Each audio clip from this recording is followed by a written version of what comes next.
Good morning. I am determined to wipe out mealybugs completely in my cactus population.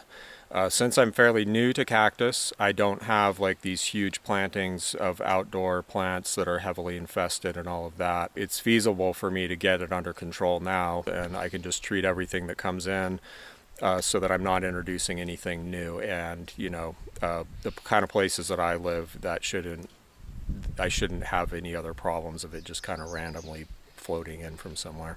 So I'm going to do a little bit of everything that I'm going to do to the cactus. I don't think I'll finish today, but I'm going to get a good start. And the first thing we're going to do is fumigate the greenhouse, which I've already done before. We're going to use this little charcoal burner right here. Yeah, smoke that sucker out. Low grade tobacco leaf. It's about $7 a pound from leafonly.com. These little things that you start your barbecue charcoal with. Some dry charcoal in there. At least I hope it's dry enough. Yeah, bad Boy Scout. Hashtag not a Boy Scout. Hashtag better than a Boy Scout. I did read recently on one of the Facebook groups that cactus can get tobacco mosaic virus, but I don't perceive that as being a problem. I'll get this burning good, put the tobacco in it, and then set it in there. This charcoal could be a little bit damp, so we'll see how it goes. Okay, the other day I opened this, and what I think are probably fungus gnats, like little gnats that run around more than they fly. There's like a whole bunch of them in here. Sprayed them with tobacco tea a few times. I don't see any in that flat, and today I checked all the flats. I found one gnat in that one over there. Now, it doesn't just hit them and they just fall over dead, but they're gone. So there's one over there. Not for long, buddy. So this ficus right here, I'm babysitting for my friend. It was covered in scale. Scale is like a little limpet, kind of like those limpets that are on rocks at the ocean, like a little cone-shaped thing. Anyway, they just stick there and have a little hard shell and they suck on the plant. Anyway, I hit this thing with tobacco tea. Same thing, sprayed a couple times. They all dried up, dead, fell off.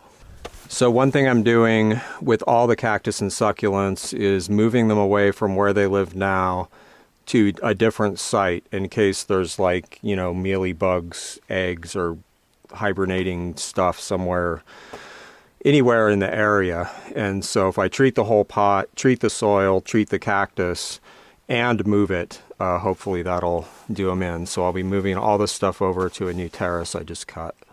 And I have treated, mealybugs with this before too.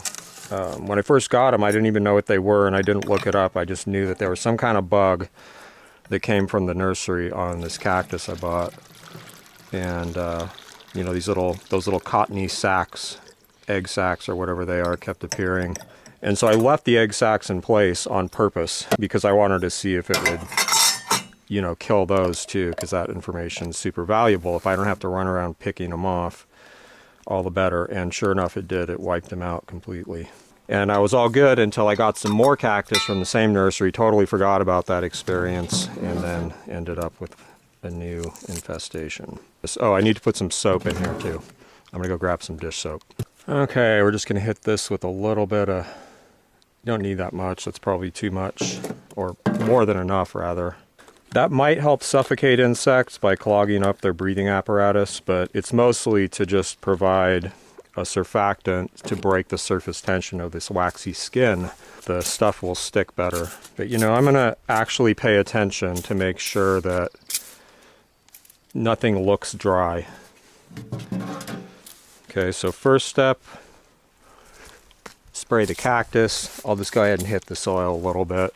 Oh, and the whole pot. I don't know that it's going to work, I just think that it could work. And I would bet that it will work if I do it enough.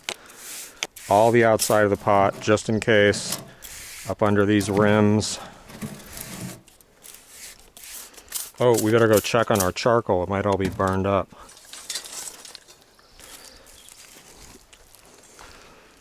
This is gonna flare up and just burn off. As soon as there's flames, I don't have my smoke anymore. What flames are is there's smoke combusting, right? This is all fuel right here. So what we wanna do and this works great for smoking meats and other stuff, is just choke it off enough that the smoke can get out, but it can't flare up. So if this tries to flare up, it's just gonna, it won't. It'll just smoke like crazy like this. We'll close this up. Do that a couple times. Okay, so that's still smoking a little bit, though it's winding down, and I can only see about 2/3 to the back of the greenhouse. Got my vents closed up, and I think those 2 wads of tobacco are probably going to be pretty adequate. Those insects, I just don't think they're very resistant to those chemicals, and it's not going to take, you know, all that much. You can see the smoke pouring out the corner here. That's good, I think, on that. This is all going to be seedlings, so all that cactus has to come out, and every pot as it comes out will get treated, sprayed, watered, you know, the whole outside sprayed and moved away from the area just out here on this terrace. A lot of it'll go there. If I don't need to do it more than once, it's a lot of work. I'd rather not. So we'll see. I may just get a spray or two and just spray the whole blocks of cactus really well one more time, just to be sure. Let me know if you think it'll work, because I'm kind of curious. Let's go check on this scope up here. It's always funny, people have like these kind of default attitudes about things, like they're tend to be very skeptical, or more like negative or dismissal, really. Skepticism is just open. It should be. You know, I heard someone the other day say open-minded skeptic and closed-minded skeptic. I would argue there is no such thing. Like, a real skeptic is open-minded, period. A closed-minded skeptic is a believer, not a skeptic. This is my friend's big fat scope. It's not too happy up here because these cactus grow where it rains in the summer, and it doesn't rain here in the summer. It has the water and food when it's not growing. And then as soon as it starts growing, all the water starts drying out. And if you don't water them in the summer, they don't grow much until they're really, really well established. And last step, we're gonna water in a little bit with tobacco tea. Now, after my last video where I fumigated the greenhouse, I did a little more research on like old school greenhouse pesticide treatments, and sure enough, they did this. They also used powdered tobacco leaf on the soil to kill things in the soil, and the fumigation and the sprays, everything. I'm going to use this quite a bit more dilute than the spray, just because I can't really afford to use as much. Man down! You know, I think I'll take this opportunity to repot that cactus.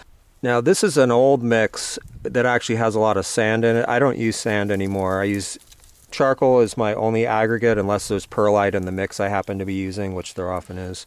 But I'll still go around 50% with the charcoal, and I also have a bunch of it in the bottom for drainage. A good investment. It doesn't rot, and it has a lot more useful properties than any other aggregate that I know about. One that might be similar is burnt clay, which you also read about in old accounts of improving soils and making potting mixes and stuff, which has, you know, similar properties, I think, like cation exchange, you know, nutrient holding and release. Probably also houses microbes. Okay, before I move the cactus up to this terrace that I cut, I put down this old billboard tarp, which is pretty heavy duty stuff, for weed control, so I don't have weeds growing up when I water the cactus and like dropping seeds. But before I put the cactus up here, I'm going to weed whip this hillside down really low so it's not a huge source of seeds. It'll probably still produce a few seeds this year, but not too many, and I'll probably carry this tarping up over, cut another terrace right there if I need it, and that's it. That's the plan. I'm going to put my nose to the grindstone and get this job done.